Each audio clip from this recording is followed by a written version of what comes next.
حضرت عبداللہ ابن سلام نے جب یہ سنا کہ تورات پڑھ کر انہوں نے بتلایا کہ رسول اکرم کی بات صحیح ہے تو فرمایا کہ کعب نے سچ کہا، لیکن میں جانتا ہوں وہ ساعت کب ہوتی ہے۔ کس نے کہا؟ حضرت عبداللہ ابن سلام نے۔ حضرت ابو رضی اللہ تعالیٰ عنہ نے جب یہ سنا تو کہنے لگے دیکھیے اگر آپ کو معلوم ہے تو وہ ضرور بتائیے ہم کو۔ ولا تدن علیہ، دیکھیے بخیلی مت کیجئے، کنجوسی مت کیجئے، چھپائیے نہیں، ہم کو ضرور بتائیے وہ ساتھ کون سی ہے۔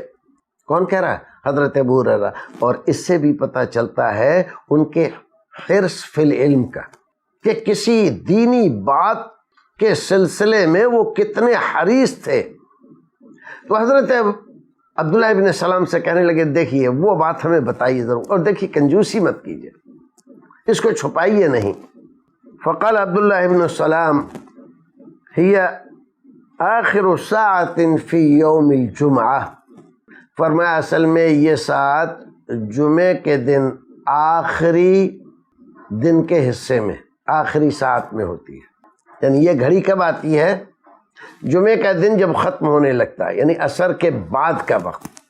اب حضرت ابو رضی اللہ تعالیٰ عنہ کو ایک اور پریشانی ہونے لگی۔ جب کعب احبار نے کہا تھا کہ وہ ساعت سال میں ایک بار آتی ہے تو ان کو پریشانی ہوئی، کہا کہ اللہ کے رسول کہہ رہے ہیں ہر جمعے کو آتی ہے، تم کہہ رہے ہو کہ سال میں ایک بار آتی ہے۔ تو انہیں دیکھنا پڑا تورات کو، تورات دیکھنے کے بعد پھر انہوں نے تائید کی رسول اکرم کی۔ یعنی حضرت ابو رضی اللہ تعالیٰ عنہ کو اپنی بات کا جو وہ رسول اکرم سے روایت کر رہے ہیں، نقل کر رہے ہیں، پورا اعتماد ہے، بھروسہ ہے، توکل ہے، یقین ہے، الفاظ ہی کا نہیں معانی کا بھی، اور رسول اکرم کے فرمان کے صحیح ہونے کا پورا یقین ہے۔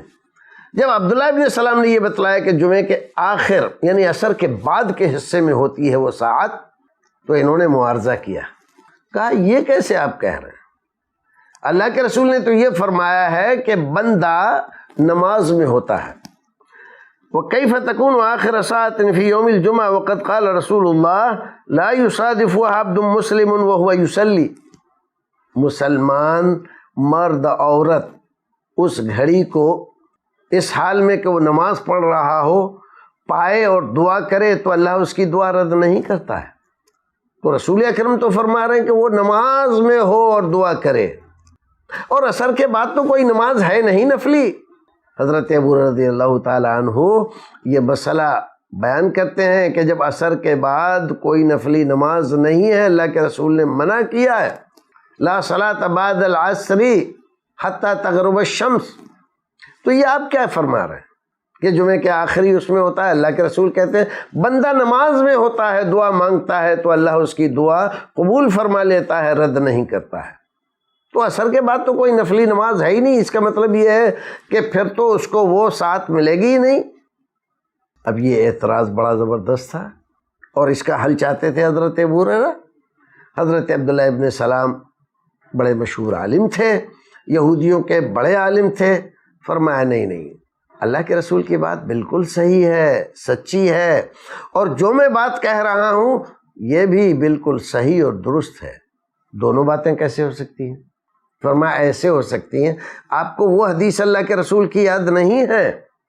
قال عبداللہ ابن سلام الم یقل رسول اللہ صلی اللہ علیہ وسلم من جلس مجلسا ينتظر الصلاة فهو في صلاة حتى يصلي، آدمی جب نماز کے لیے مسجد میں بیٹھا انتظار کرتا رہتا ہے، فهو في صلاة، تو در حقیقت وہ نماز ہی میں شمار مانا جاتا ہے، یہ مانا جاتا ہے کہ وہ نماز پڑھ رہا ہے، حتیٰ یصلی، یہاں تک کہ نماز پڑھ لے، نماز سے فارغ ہو جائے۔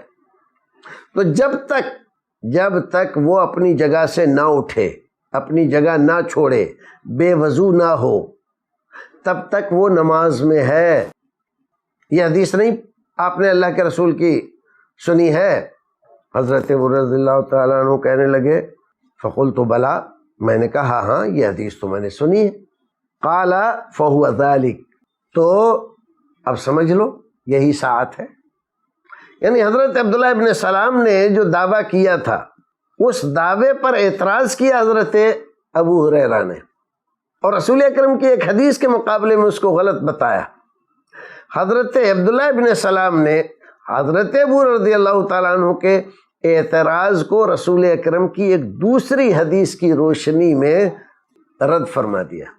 اللہ کے رسول کی حدیث کو رد نہیں کیا، حضرت ابو ہریرہ کے اعتراض کو رد کیا کہ یہ آپ نے جو اس حدیث سے یہ مطلب سمجھا اور آپ اس کو یہ کہہ رہے ہیں کہ یہ نہیں ہو سکتا ہے، تو یہی ہو سکتا ہے، کیونکہ رسول اکرم نے یہ فرمایا ہے کہ جب بندہ نماز کے بعد اپنی جگہ پر باوضو ہو کر بیٹھا رہتا ہے نماز کے انتظار میں، تو اللہ رب العزت کے نزدیک وہ نماز ہی میں شمار ہوتا ہے جب تک کہ نماز نہ پڑھ لے۔ جس نماز کے انتظار میں بیٹھا ہوا وہ نماز پڑھ لے تو اب وہ نماز سے نکلا ہے، اور اس درمیان میں جو بیٹھا ہوا تھا وہ تسبیحات، تحلیلات یا کچھ بھی پڑھ رہا تھا، وہ اللہ رب العزت کے یہاں وہ نماز ہی میں تھا۔ تو اس اعتبار سے اس حدیث سے پتہ چلا کہ وہ مبارک گھڑی، برکت والی گھڑی جمعے کے دن عصر کے بعد جو وقت رہتا ہے اس میں آتی ہے۔ بندہ عصر کے بعد باوضو ہو کر مسجد میں بیٹھا رہے مغرب کی نماز پڑھنے کے نیت سے، تو اس کو یہ گھڑی مل جاتی ہے۔ تو جو آدمی چاہتا ہے کہ یہ گھڑی اسے مل جائے تو اس کو چاہیے کہ عصر کے بعد بیٹھ کر اور دعا میں مشغول ہو جائے، مانگے اللہ رب العزت سے۔ ناظرین، حدیث تو یہاں پر اپنے اختتام کو پہنچی، اور ہم نے اس حدیث کی تشریح میں آپ کو بہت ساری باتیں بتلائیں۔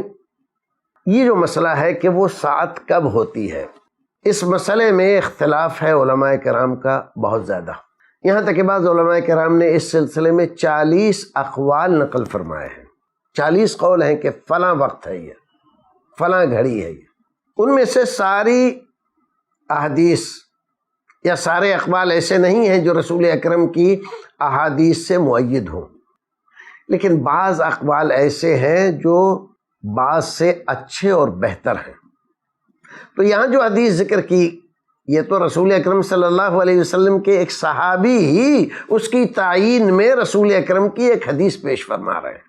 حضرت امام مالک رحمۃ اللہ علیہ نے موطا شریف میں اس حدیث کو اسی لیے تفصیل سے ذکر کیا کہ اس ساعت کی تحدید ہو جائے کہ وہ ساعت ہے کب، وہ گھڑی قبولیت کی کس وقت ملتی ہے۔